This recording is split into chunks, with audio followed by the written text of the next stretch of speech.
Jeshua, your unique path. Dear friends, I am Jeshua. I was the representative of the Christ energy on earth, at a time when that energy was not welcomed or understood. But it was necessary to sow the seeds of that energy so as to give an impulse to consciousness. The collective consciousness at that time had become stuck and stagnant. When energy or consciousness stagnates, it increases the pain and suffering in humans, and so it becomes increasingly difficult for people to connect with their soul and to absorb any sparks of its light.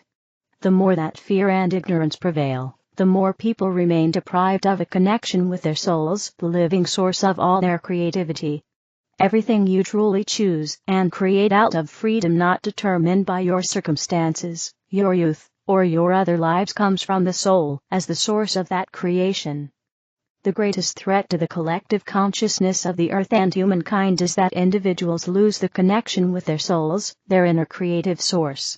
When that happens, humans lose their center and become fragmented, and, as a result, they become the playthings of outer influences of fears, especially, and then they tend to rigidly adhere to the existing order. A person who lacks a soul connection seeks certainty by belonging to and desiring direction from the existing order, the social circles of which he or she is part. Through meeting outward expectations, one seeks acceptance and certainty. This, however, is a wrong path that leads a person astray because, at this time, the collective consciousness on earth demands renewal, change, and the unlocking of new paths. You are essentially doing what I did in my time. Although now there are more openings in the collective field around the earth, there is a broader impulse that can grow into a heart-born consciousness, in which unity is again felt between all that is alive, between humans, and also between humans and nature.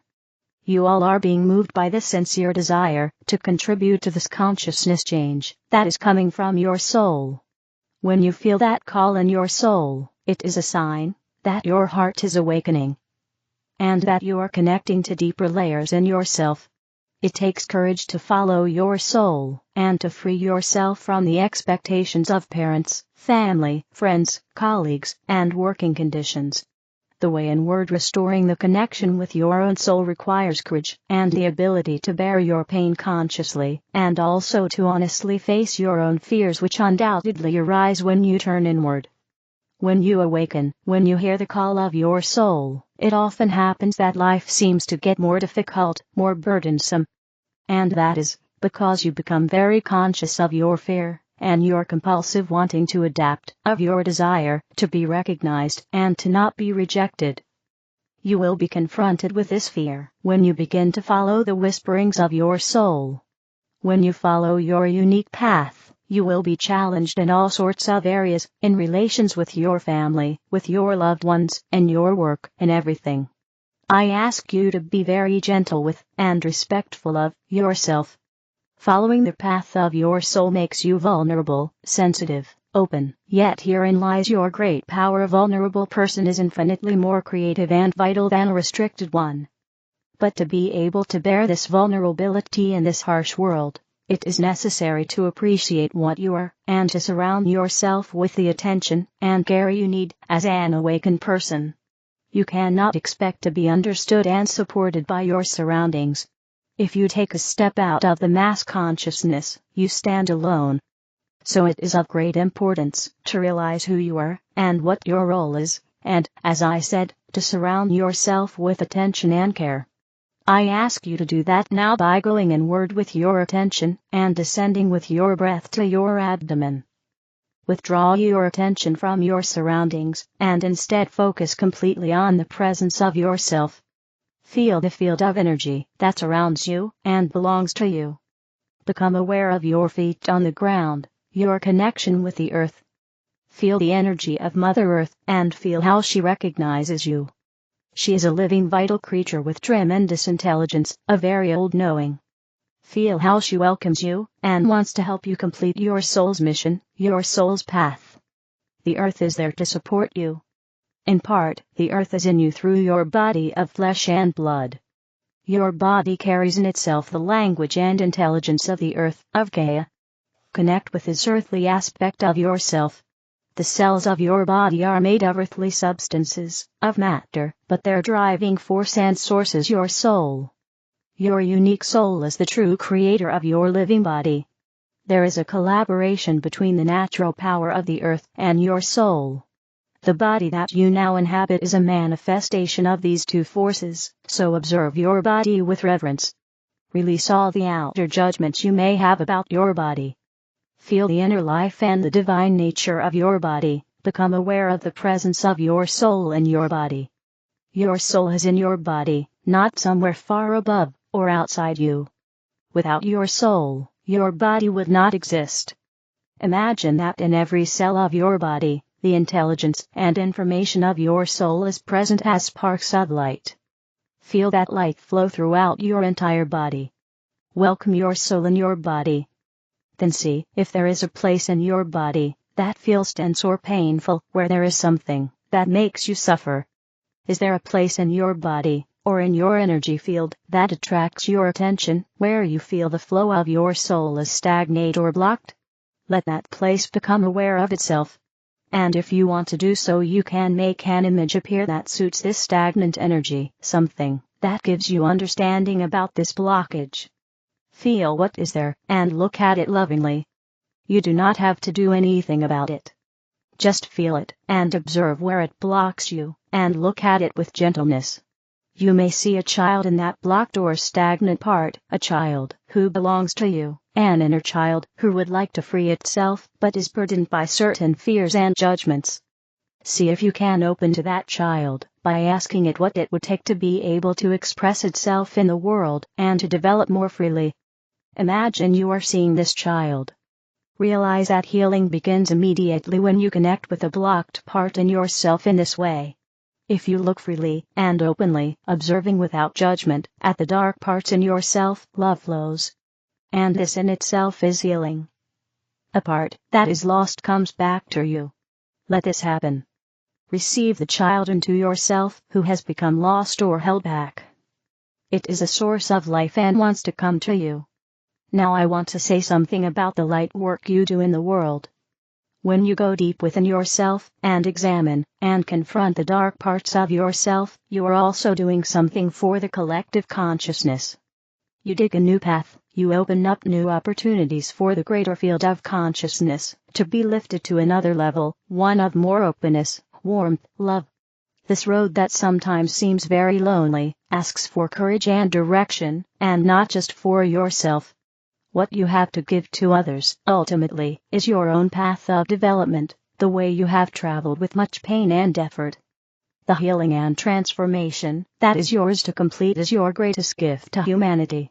You can do all kinds of things to develop yourself, obtain skills, training, and tools to be at your disposal, but the essence of what you share is you, which is your unique soul linked with your earthly personality, and the integration and transformation you have accomplished internally. This is the light that you radiate, a unique light that is your own. No one walks the same path. Your unique light attracts certain people, and, at the same time, you attract possibilities on your own path, both in private and in the field of endeavor. So even when you go outward again from that connection with your soul, as you manifest in the world, remain very conscious of the creative source within you, the soul within you. Also, when it comes to light work, it is the intention that you follow your unique path, and not adapt too much to existing standards and ideas. You need to be aware of what suits you, the form in which you serve, and not so much what it is that you serve. This is what I am pointing to when I say, take yourself seriously, and pay attention to taking care of yourself as a light worker. You are, and remain, vulnerable and sensitive, just because you are so brave in following your inner way. Now imagine for a moment your unique gift or gifts to this world that stem from the flow of your soul. See them as a flower that radiates its light outward from your heart. Discover the flower in the center of your heart that reflects your energy. Imagine that you share with the world, with society, this precious energy born from your inner transformation. See what that flow appears like. Do you feel that this unique energy, which belongs to your path, finds its way into your work, into your relationships, in the world around you? Or do you feel that you are holding something back?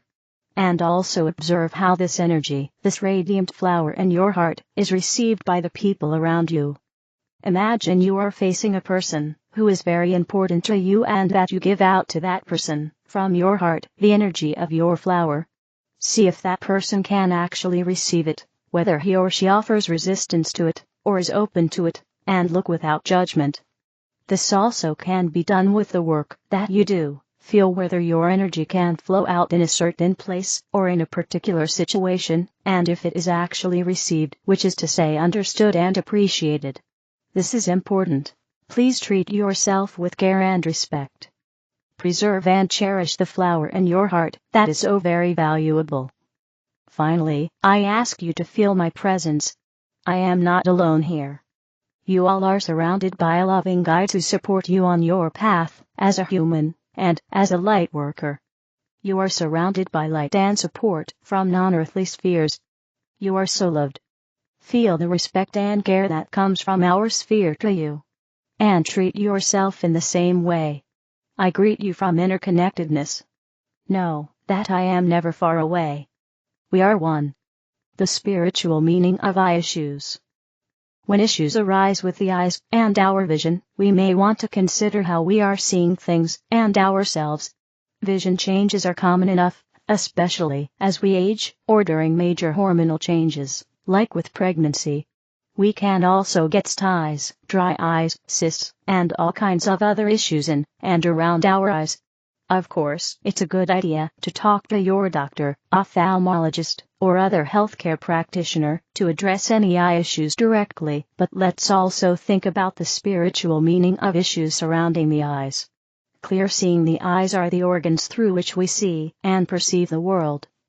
When issues come up with the eyes, we may want to consider how we are seeing things.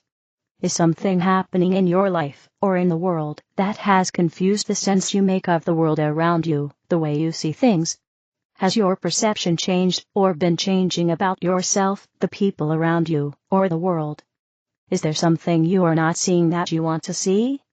Is there something you've seen that you wish you hadn't? What do you spend most of your time looking at? What is your relationship like with whatever it is you spend most of your time looking at? The sixth chakra in the Hindu chakra system, the eyes are connected to the sixth chakra, Ajna, which is located between and just above the eyes, in the location of the metaphorical third eye. This is the energy center related to seeing, both inwardly and outwardly. It represents our intuition, our ability to know and understand the world literally as well as intuitively. One of the best ways to support the sixth chakra is to sit in meditation, allowing your mind to quiet enough that you can see, hear, and feel inwardly. Do you feel connected to your intuition, your inner knowing, that comes from a non-rational place? Have you been ignoring your intuition about something? Does your intuition feel confused by fear, trauma, or unhelpful inner narratives? Did something happen that completely confused your intuition? Do you ever get quiet enough to be able to listen to your intuition, or are you too busy to pay attention? Overvaluing logic seeing is related to a very masculine, rational, logical way of knowing. We trust what we see with our own eyes, sometimes to the detriment of other forms of knowing. Knowing with touch, smell, taste, and other subtler forms of perception are often more related to the feminine, the unseen powers of the universe. When we over-focus on seeing at the cost of knowing, we may be privileging logic over intuition, and, by extension, masculine energy over feminine energy. What happens when you close your eyes? How connected are you to what you are feeling, both to emotion and your other senses? If you were to close your eyes to the world for a little while, what might you feel, sense, or know differently? Do you tend to overthink problems without pausing to feel into them? Do you move ahead with something because it makes sense even if it doesn't feel right to you? Do you honor your other forms of knowing beyond thinking, logic, and analysis? Do you have internalized gender bias, especially around things like rationality, logic, and intuition? Seeing out versus seeing in. We see out of the eyes, but the eyes are also a prominent part of our faces, which is what others see. especially if there is a sty, cyst, lump, or some other visual change to your eye. You may want to think about how you are perceived as well as how you are perceiving. How do you feel about yourself at this moment? Do you feel that you are worthy of love, care, and attention, just as you are? Do you fear that there is something about your inner or outer self that makes you less worthy of attention? Do you feel your outer appearance matches who you are and how you feel on the inside? Is there something you would like to communicate to the outside world about yourself? Something you feel others don't see or understand about you? The eyes as a method of connection. One of the simplest, quickest ways we make connections with other people is through eye contact. So much information can be expressed through the micro-expressions of the eyes. When we look into each other's eyes and take the time to listen and hear, we can feel seen and connected with each other in important ways. Do you feel seen, understood, and connected with? Is there someone you'd like to feel more connected with? Are you lonely? Do you look others in the eye, willing and able to see their truth as you reveal your own? Or do you shy away from seeing and being seen completely?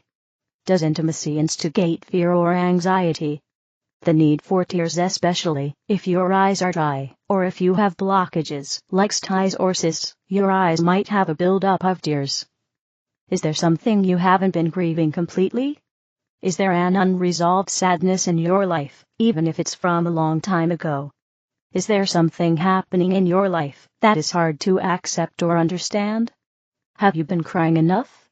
Or too much? Notice how these questions resonate for you, and use them to ask your body what wisdom it is holding through the symptoms it is showing. Remember that your body is always on your side, always trying to bring you back to balance, even if it doesn't feel that way. Consider helping your body rebalance by attending to spiritual and emotional concerns. Along with any medical advice you might need to follow, your eyes might just start to feel better. The parts we are playing. It is the one. Thank you. As disclosure looms around you at nearly every turn, remember why you are here. There are several categories of reasons. We will list them, and then discuss what they involve. Whistleblower, experiencer, leader, innovator, enlightener, healer, farmer, announcer. Is that all of them? It is enough for this conversation, and includes them all, on some level. I don't see myself or my partner on this list. That is because you are stabilizers, and we did not include that option. Okay. I don't completely grasp it, but I'll accept it for now. I am hearing teachers. Yes, the category fits you both. Okay, let's continue. 1. Whistleblowers have been on the earth for a century, or so. Their work is often ridiculed or ignored as important in the time frame in which they occur. Whistleblowers run the risk of being harmed by those who want their secrets to remain hidden. There are many on earth right now, and more of them will be known to you this year and next. 2. Experiencers are brave souls who came to live through some of what the whistleblowers expose. Their earthly incarnations could include any number of hardships, including abuse, manipulation, control, lack, or violence. Notice the generalities within the words chosen. Experiencers occur in all directions. What is sought after in the experiencer's case is greater comprehension of the experience chosen. Often these are souls who participated at the other end of the experience. In this lifetime, they will receive whatever it was that they gave. This is not always the case, but more frequently than not. 3. Leaders lead lives that often place them in positions of power. The lifetime provides for them a host of natural abilities, as well as very specific lessons. The lessons revolve around their use and potential abuse of power over others. 4. Innovators abound in all disciplines. They could be scientists, psychologists, artists, builders, or caregivers. They arrive most frequently from incarnations on highly evolved planets. Their innovations seem to show up almost fully formed for them. They may call this divine inspiration. Yet, it springs from their own knowing and experience elsewhere. 5. Enlighteners are easily identified because of their light. They participate in all disciplines and occupations. They bring an abundance of light to their work and to their surroundings. The light is more felt than seen. It changes their environment always for the better. They are often not fully appreciated until their absence. 6. Healers do not have to be engaged in the medical profession. They will heal whomever it is they engage with. They could be carpenters or plumbers or truck drivers, as well as doctors or therapists. They naturally seek and locate what is most necessary for health or best functioning. 7.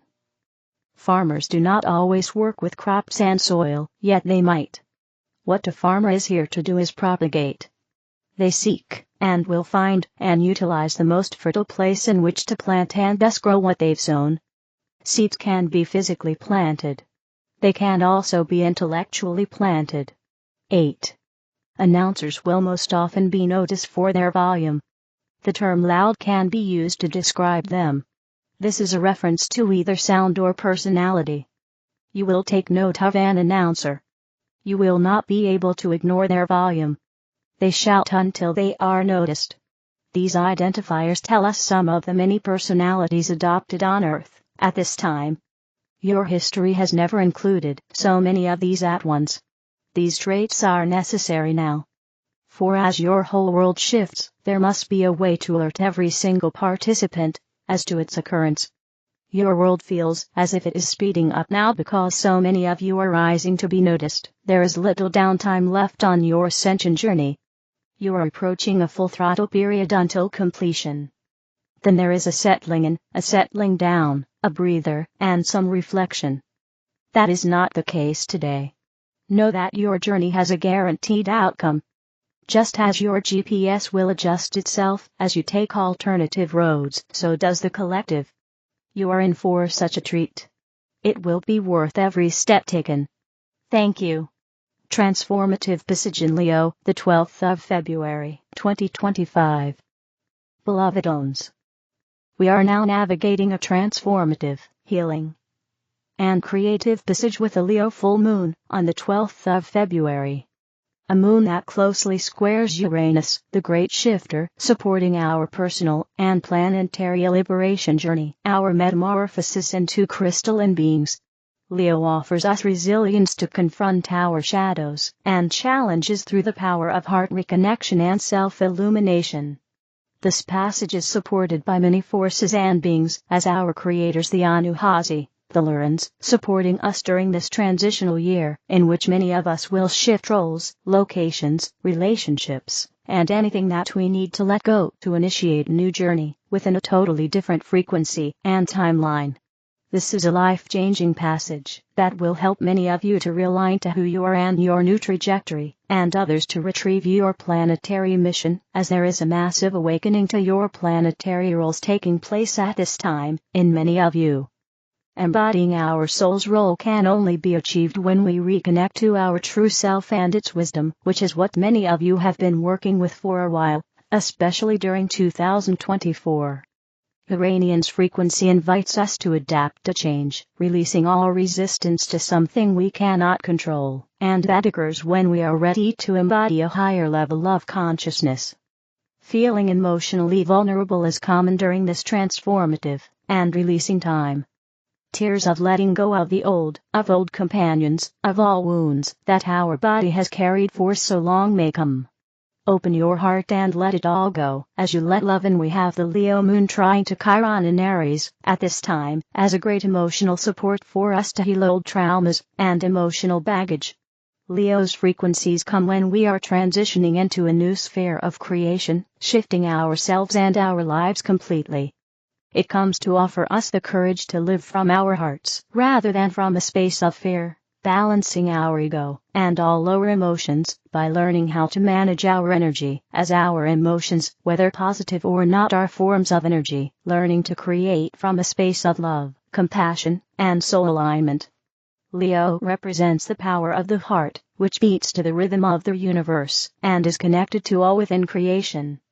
With Leo, we move from soul disconnection and control over others to spiritual sovereignty, embracing God's willpower, not our egoic will. With Leo, we unify our brain-heart complex, spinal cord, and thymus, For Leo rules all the parts of our anatomy that link us to our heart and soul, and hence to the divine power within us working on self-expression, and above all with our light body fifth dimensional chakra and higher etheric body is pivotal to continue being divine channels, for we can only share divine wisdom when we first have healed our repressed emotions, traumas, and heart complex. During this great shift for all of us, and especially with peace on energies among us in the following days, many of you will embody new aspects of your mission, as the result of the unification that is taking place within yourselves and of the reconnection between your soul and human self and heart-brain complex.